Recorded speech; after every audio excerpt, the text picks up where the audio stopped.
To see the entire 60-minute video, go to Yahoo Video and search Robert Morey on their homepage. These links will also get you there. www.putfile.com/LieutenantColumbo/media or saintaugustinian.blogspot.com and look for important Dr. Robert A. Morey links. Welcome to Tales of the Strange and Weird. We're going to take an analysis of Truth Seeker Bob audio cassettes and listen to some choice excerpts. We'll begin with some excerpts from the Morey Believe It or Not Index, which is listed in the Recapping Events report. Case number 1, Morey's undated paper, A Brief Look at the Church of Rome, which is listed in the 1992 Research and Education Foundation catalog, topical outline 79. Quoting from Morey's paper, quote, "There is where the line is drawn with every cult. In a cult, the leadership always views itself as having equal or greater authority than the Bible. On this basis, we must conclude that the Church of Rome is a cult. Now, we recognize that some people do not view the Church of Rome as a cult because of its size and age. But the size or age of a religion cannot erase the fact of it being a cult if its authority structure is cultic. To put it simply, the Church of Rome is the oldest and biggest super cult of all time." End quote. What you just heard was from Truth Seeker Bob's topical outline 79, which was offered in his 1992 Research and Education Foundation catalog, which was continued to be offered for years afterwards. All right, now going to case number 2 from the Bible Answer Man show with Walter Martin, circa 1986-1987. This is from the Research and Education Foundation catalog tape E39. Let's hear what Truth Seeker Bob now has to say about Roman Catholicism. Okay, with that in mind, why is there very little information about Roman Catholicism when to me it seems like that it is against the teachings of Christianity and God in general more than any other false religion? Well, at one time it would have been very easy to say that Roman Catholicism is simply an overgrown cult. The Pope has the absolute infallible authority. My brother's a Catholic priest trained by Jesuits. I've debated Jesuit theologians, and I've had repeated to me ad nauseum, the Church made the Bible, the Church is over the Bible. And then I repeat to them ad nauseum, the Bible created the Church, for it was the preaching of the Word that created the Church to begin with. The Word is over the Church. So it's a merry-go-round situation when it comes to the issue of religious authority. Now, you also have some of the non-essential doctrines where there would be a difference of agreement on the afterlife, such as limbo and purgatory. But when it comes to certain essential Christian doctrines, such as the Trinity, the deity of Christ, his bodily resurrection, the things contained in the Apostles' Creed, this is where the Protestant and the Catholic can agree. So we're in a slightly different situation than we would if we were dealing with Mormons or Jehovah's Witnesses or some other group that denies the core of historic Christianity. I think also we could put a footnote on that. The basic structural theology of Roman Catholicism is Orthodox Christianity. It's the appendages of dogmatic theology through the centuries, even cultic structures within the Church, such as the cult of Mary, which they admit to themselves, which cause us great difficulty, and that's why we're Protestants. Okay? Okay, thank you very much. God bless you. Station break. Back in a moment. Live. In case 2, we heard Truth Seeker Bob take the Christian Research Institute, otherwise known as CRI, their line on Roman Catholicism. And, of course, Walter Martin himself put his footnote on it there at the end. So Truth Seeker Bob apparently is not going along with what his topical outline 79 is saying, even contradicting it about being an overgrown cult. Now, case number 3 from Truth Seeker Bob's audio cassette, Reformation versus Catholicism, REF Catalog B73, The Finished Work of Christ.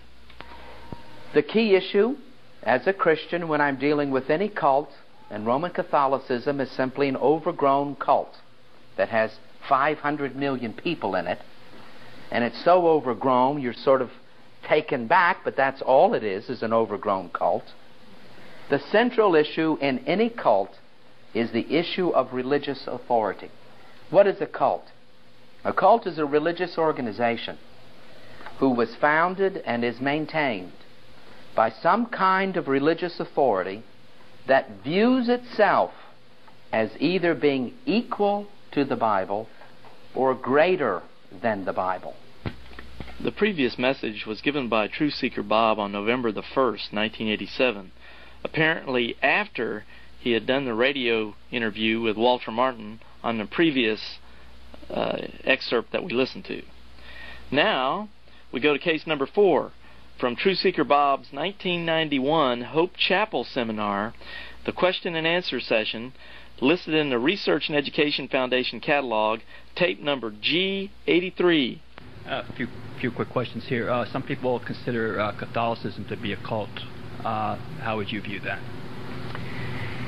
It depends on how you define the word cult. If you say a cult is an organization whose ultimate authority rests in the hands of a man or a group of men or a woman, then in that situation, since the Pope is called the Vicar of Christ and speaks ex cathedra and he's infallible, then in that sense we're dealing with the largest cult in the world. But if you also define cult as referring to an organization which denies the core doctrines, the Trinity, the deity of Christ, his bodily resurrection, the basic elements of the gospel, Christ died for our sins, then that doesn't fit Catholicism. I've likened Catholicism unto the situation where there is a lantern of light and then someone backs up a truck of garbage and it dumps all the garbage on top of the lantern.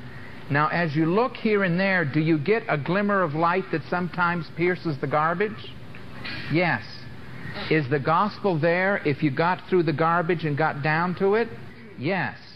Robert Morey, who has claimed in his ministry mailings that he held a degree from Faith Theological Seminary, Gujranwala, Pakistan, has had this supposed degree revoked by the same institute.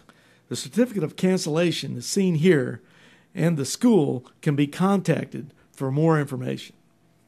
Morey claims in newsletters that he has mailed out by the thousands nationwide during different years that the Wessel brothers of Texas had embezzled and stolen large sums of money from his ministry, and therefore he needs supporters to send him as much money as they can to make up for this. Morey has consistently made these claims about the Wessels brothers, who he, in more recent years, refers to as the Russell brothers of Texas. These claims have been made by national mailings, word of mouth, facts, in his church, at national conferences, and even on his national radio show over many years. Documentation and witness testimonies indicate Morey has claimed the Wessels have stolen anywhere from $30,000 to as much as $150,000. Instead of turning the Wessels over to law enforcement officials for criminal prosecution, Morey has chosen to seek those who will believe his Wessels-Russell brothers of Texas story in order to secure sympathy and financial support. If Morey's claims about the Wessels and or Russell brothers are untrue, then Morey is telling false stories in order to obtain money from the public. If you or someone you know has heard this story, or more importantly, if you have actually given money to Robert Morey as a result of this story, please contact us right away. Please contact Larry Wessels, Post Office Box 144441, Austin, Texas 78714, or call 512-218-8022 and leave a message. And now for a final word from Truth Seeker Robert Morey. David, welcome to Truth Seekers. Hello, Dr. Morey. How are you? I'm doing fine, having more fun than is legal.